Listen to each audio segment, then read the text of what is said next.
The year was 2014 when my good friend Sarah McKenzie introduced me to the idea of using a spiral notebook list in my homeschool. And since then, she's introduced it to the world and it's taken the homeschool world by storm. But I wonder, is there a new generation of homeschooler out there who haven't heard about the wonderfulness of this homeschooling tool? Hi everyone, I'm Pam Barnhill, and I have helped thousands of homeschoolers create doable systems, beat burnout, and bring more joy to their homeschool day. Welcome to my channel. So today I'm going to be talking all about my own insights into what has become known as Sarah McKenzie's spiral notebook hack. And Sarah actually learned about this from another homeschooler in her town, a more veteran homeschooler in her town. And it was great because I got to meet her last fall and I was like, you changed my life by sharing this hack with Sarah. And then Sarah shared it with everyone. So it's just great. So let's talk about what this spiral notebook hack is. And on the surface, it looks so simple. And you're like, what is so special about this hack? But it absolutely can revolutionize your homeschool. And I have heard one mom after the other say that. And I want to share some insights that I have about why that might be so today. So, very simply, the spiral notebook hack is to take a very cheap spiral notebook and simply put the date at the top of the page and write down all of the independent work, all of the things that you want your kids to do for the day. Now, you can include non-independent work in there if you want to, but for me and my family, it was just always the independent stuff. Once we were done with our morning basket, this was what you had to do. And it usually didn't take up a whole page. When my kids were little and we were really using this, it would take up like a quarter of a page or a third of the page. And so I could get 3 or 4 days worth on a single page. Now, that sounds so simple, but there are some great benefits to doing this. Number one, you can reduce decision fatigue. I have been using these spiral notebooks for about 9 years. So this was well before my youngest was school age.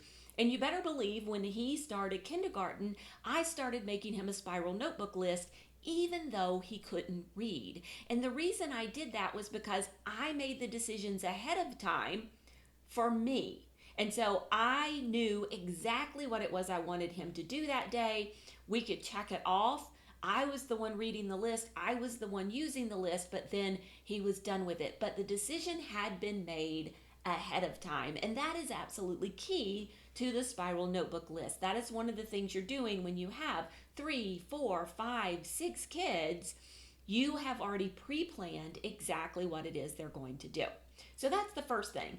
The second thing is you're building trust with your child. Your child knows exactly what it is they need to do in order to be done with school that day. They know when they check off all of those boxes that they can be finished and they get to run off and play. My kids absolutely loved this. Now, my kids didn't have to work on the list in any particular order. I just kind of threw things on the list randomly as I thought about them. But they knew once they were done, they were done. And also, we would put some chores on the list sometime as well. So it might be clean your room, or it might be, go and take out the garbage or something like that. And sometimes I would put those on the list. But they knew once they were finished, then their time was their own. It belonged to them. And that was a great way for me to build trust. So if you're going to use the spiral notebook, I would highly encourage you never add things to the list once it's made. Third thing, some of you may be wondering, well, why can't I make the list ahead of time, like at the beginning of the week? And you can, but you miss out on something when you're doing the daily spiral notebook list. And what you're missing out on is the ability to meet your kids where they are every single day. So it's funny, I was looking at some old pictures that I had taken for a blog post, and I was looking at some of the spiral notebook lists that I had made over the course of a week, and I could see where we were skipping math pages. And that was because that child had mastered that concept and he didn't need to do those extra math pages. And also where we were spending 2 or 3 days on a single reading lesson. And that was because that child had not finished that reading lesson and needed to work on it some more. So when we talk about a personalized and an individualized education, this is it to the nth degree, right? At the end of the day, and I really do recommend you make your spiral notebook list at the end of the day when you're nice and tired and before all the craziness of the next morning hits you. You sit down and you say, what did this child accomplish today? How did they do on their math paper? Do they need to do another math paper just like this one to practice that concept some more? Or have they mastered that and are they ready to move on to the next concept? And those questions, those decisions that you're making, they happen very quickly. Once I started making spiral notebook list and got into the rhythm of it, it would take me about a minute and a half to make a list for each child. And that was the script that was going through my mind. Those were the questions that I was asking myself. What needs to be done tomorrow? How are they doing with this concept? Can we move on? Do we need to work on it some more? And so this was truly individualized education, even opposed to me guessing at the beginning of the week how much practice they were going to need on a specific concept. Okay, so I think we're on number 4 now. So the fourth thing is, out of all the planning tools that you could use, this one is the most flexible when it comes to planning what you're going to do for the day. So if I get to the end of the day and for whatever reason things have gone a little bit crazy, maybe we had to spend a lot of time dealing with a meltdown, whatever the case may be. We get to the end of the day, if 2 or 3 things are not marked off that list, and I'm like, you know what, we're calling it good. We're calling it a day. Maybe you got called away and you had to run out for some kind of emergency or something. Then all you do is take the 2 or 3 things that weren't done and move them to the next day's list, and then simply add a couple of more things. The other thing you could do, and I have done this before myself, let's say you make your spiral notebook list for tomorrow. You wake up in the morning, everyone is sick, everyone feels horrible, maybe you've got a 24-hour flu bug or something like that. All you have to do is cross off the date at the top of the list, write the next day's date on there, and then tomorrow you have your list made already. And so really there is no other planning tool which can flex and meet the needs of your family quite so much as the spiral notebook list. And by keeping your spiral notebook list, you always have a record of exactly when you did what and how much you've done over the course of the school year. So they're great to look back on and to realize we really have done a lot of things this year. I can see a record of that by simply looking at my spiral notebook. And finally, if you haven't thought about how you're going to communicate with your child what they need to do, this is such an important concept to consider. You really don't want 1, 2, or 3 children constantly coming up to you all throughout the day going, what do I do next?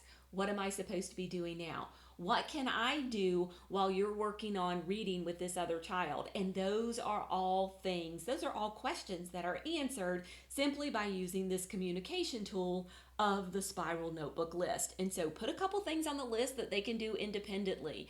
That might be some of those chores. That might be working on some math fact drills on the computer. That might be listening to an audio book for 15 minutes.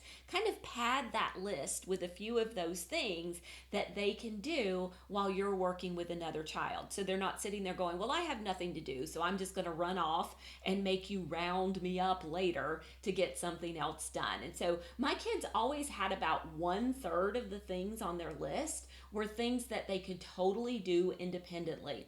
Watching a DVD for Latin, doing those math fact practices, listening to the audio books or practicing their typing or something like that, so that if they came to a place where they were stuck or they had to stop and wait to work with me, they had something else they could do until that time came. And so that was one of the things that just made our school day run so much smoother. So there you have it. So many different ways that a spiral notebook list can help you out if you are a homeschooler. So I'm going to link to Sarah's original article for you down below, along with an article that I wrote about using spiral notebooks. And I would just really encourage you to go and check those out. This is a great hack to use in your homeschool, and it was one of the ones that made such a huge difference to the amount of peace in our homeschool, the amount of peace that I had as a homeschooling mom for all of these years. And if you would like more help having a peaceful homeschool year,